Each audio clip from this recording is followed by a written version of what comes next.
બનાસકાંઠાના દિયોદર તાલુકાના રૈયા ગામમાં સોની પરિવારમાં વિપુલભાઈનો જન્મ થયો। વિપુલભાઈ નાનપણથી જ ભણવામાં ખૂબ જ હોશિયાર, એટલા હોશિયાર કે શિક્ષકો એમના વખાણ કરતા થાકતા નહોતા।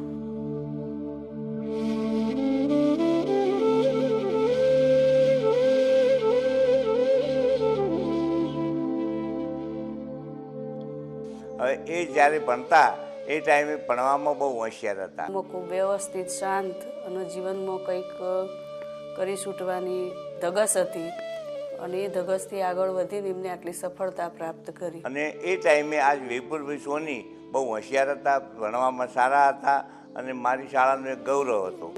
અમારા આશીર્વાદ એમના જોડે જ છે। સ્ટુડન્ટની એમની ભાવના હતી અને ગુરુજી પ્રત્યેનો ખૂબ આદર વ્યવહાર હતો। વિપુલભાઈના પિતાજીની ઘરે સોનીની દુકાન હતી। જ્યારે વિપુલભાઈ સ્કૂલેથી ઘરે આવતા પપ્પાને સખત મજૂરી કરતા જોતા ત્યારે તેમને મનોમન ભણી ગણીને મોટા માણસ બનવાનું નક્કી કરી લીધું। અને જ્યારે પિતાજી એમને દુકાનમાં બેસાડતા પણ વિપુલભાઈ તો વાંચવા સિવાય બીજું કોઈ પણ ધ્યાન એમનું નહોતું। અને આ જોઈ પપ્પા મનોમન ખૂબ જ ખુશ થતા અને એમને લાગતું કે મારો દીકરો એક દિવસ મારું નામ રોશન કરશે।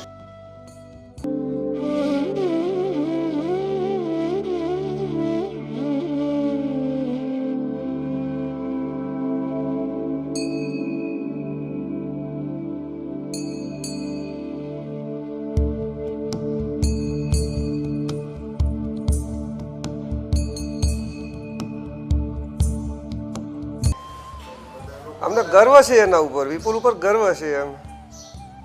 નાનપણથી તો ભણવામાં બહુ જ હોશિયાર હતા। એ નાનપણથી બહુ હોશિયાર હતું, ભણવામાં, બોલવામાં, બધી રીતે એ બહુ પ્રગતિ કરે એવા મારા આશીર્વાદ છે। અમારી સમાજ વગરે બીજી સમાજના પણ લોકો વખાણ કરે।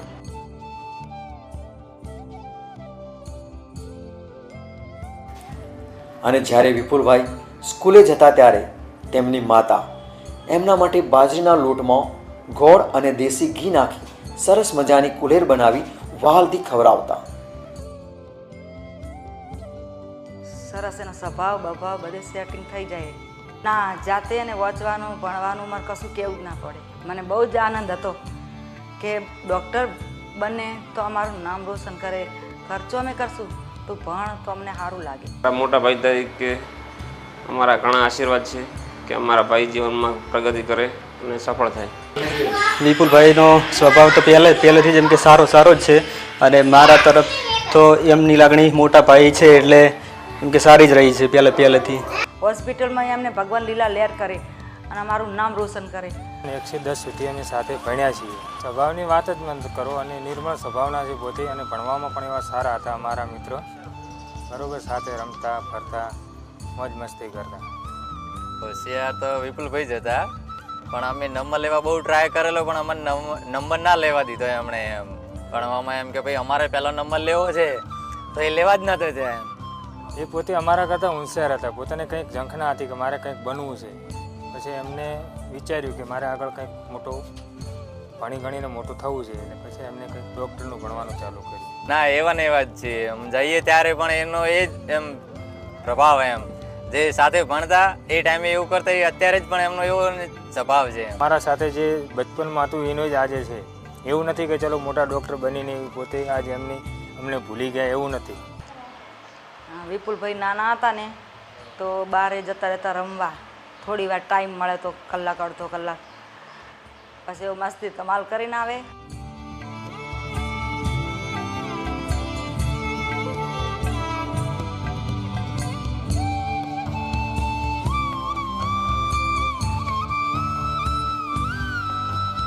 માતા પિતાના સપોર્ટ મળ્યા બાદ વિપુલભાઈ ધોરણ 12માં પણ સારા ટકા મેળવ્યા અને મેડિકલમાં એડમિશન લઈ મા બાપનું સ્વપ્ન સાકાર કર્યું। અને આજે સમગ્ર પાટણ પંથક અને વતન દિયોદર તાલુકામાં ખૂબ જ સારી ખ્યાતિ પ્રાપ્ત કરી છે। વિપુલભાઈ સોની આમ તો મારા ગામના અને મારા મિત્ર, બહુ નાની ઉંમરે એમણે સારી રીતે પ્રગતિ કરી અને બેંગ્લોરમાં એમણે સારી રીતે અભ્યાસ કરી અને નાની ઉંમરમાં ડૉક્ટરમાં સારી એવી પ્રસિદ્ધિ મેળવી છે. આજે મારા રૈયા ગામનું ગૌરવ એવા ડૉક્ટર વિપુલભાઈ સોની, હાલ એમનો વ્યવસાય ત્યાં પાટણ મુકામે ધીરજ એનો કેર, એમાં પોતે મશા અને ભગંદરના ડૉક્ટર તરીકે પોતે નિષ્ણાત છે. અને કહેવાય છે ને કે ગ્રામ્ય વિસ્તારમાં રહીને પણ બાળક એની પ્રગતિ કરી શકે છે. એવા રૈયા ગ્રામની પ્રાથમિક શાળામાં ભણીને પણ આજે એક સારો એવો વ્યવસાય પોતે એમનો પોતાની જાતે પગ પર કરી રહ્યા છે. એવા મારા ગામનું ગૌરવ છે ડૉક્ટર વિપુલભાઈ, અને તેઓ ખૂબ સારી એવી સેવાઓ બજાવી રહ્યા છે.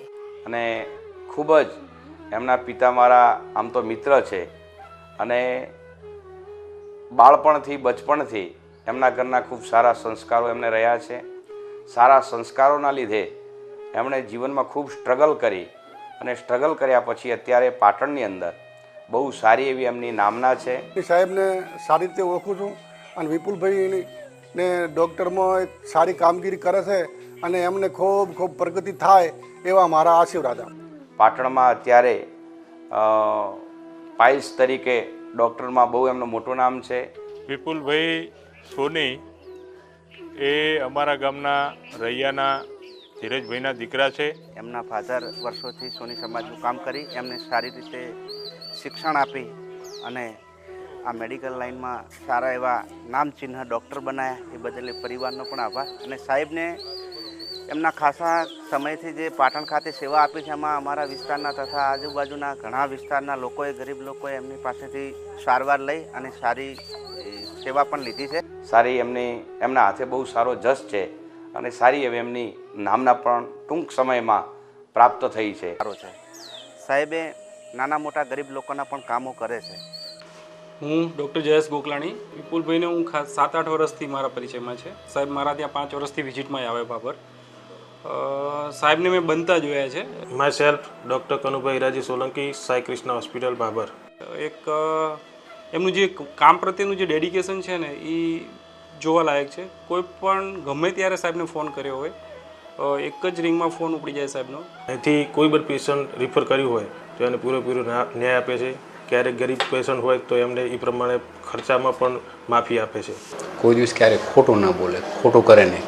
પોતે ખૂબ જ સેવાભાવી વ્યક્તિત્વ ધરાવે છે, અને સાથે સાથે પોતે ક્યારેય બી કોઈ બી પેશન્ટ હોય એની સાથે બિહેવિયર બહુ સારું હોય છે, અને પ્રામાણિક રીતે કામ કરે છે. કે એકદમ સરળ અને સામાન્ય આમ પબ્લિક જેવા જ કહેવાય.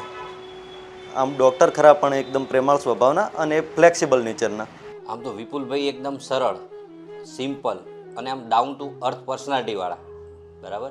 અને એ ગમે એવું અમે કામ ભળાયું છે ને કે સાહેબ આ પેશન્ટ આવું છે, ગરીબ છે, તો એ કે સાહેબ પેશન્ટ પાસે પૈસા હોય તો પણ ચાલશે અને નહીં હોય તો પણ ચાલશે, હું એમનું ઓપરેશન કરી આપીશ, પૈસાની વાત આપણે પછી કરશું. મારી મિત્રતા અને પ્રોફેશનલ અને વ્યક્તિગત મિત્રતા બંને સારી છે, અને હું લગભગ 2015થી એમને ઓળખું છું. મારી હોસ્પિટલ એમની જોડે જ હોસ્પિટલ હતી.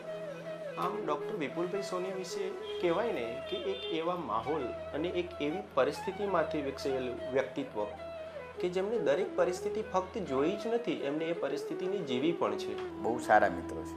એવાનું વિઝિટિંગ પણ અમે ડૉક્ટર સાથે જતા હતા બાબર. Nature wise good. બધા લોકો કામ તો કરતા હોય છે, પણ જોડે જોડે નેચર પણ વ્યવસ્થિત ઇમ્પોર્ટન્ટ વસ્તુ છે. ગમે ત્યારે ઇમરજન્સી હોય, પેશન્ટ માટે હોય, ગમે ત્યારે અડધી રાત્રે દોડી આવે એવા ડૉક્ટર કહી શકાય. તો આમ કહેવાય ને કે વિપુલભાઈ સોની એટલે એક મલ્ટી ડાયમેન્શનલ પર્સનાલિટી. એમને ફક્ત એવું જ નહીં કે એ પોતાના પ્રોફેશનમાં સફળ છે, પણ એ પોતાના સામાજિક જીવનમાં અને પોતાના એક પર્સનલ લાઈફમાં દરેક સાથેના સંબંધો વિકસાવવામાં પણ એ ખૂબ જ સફળ છે.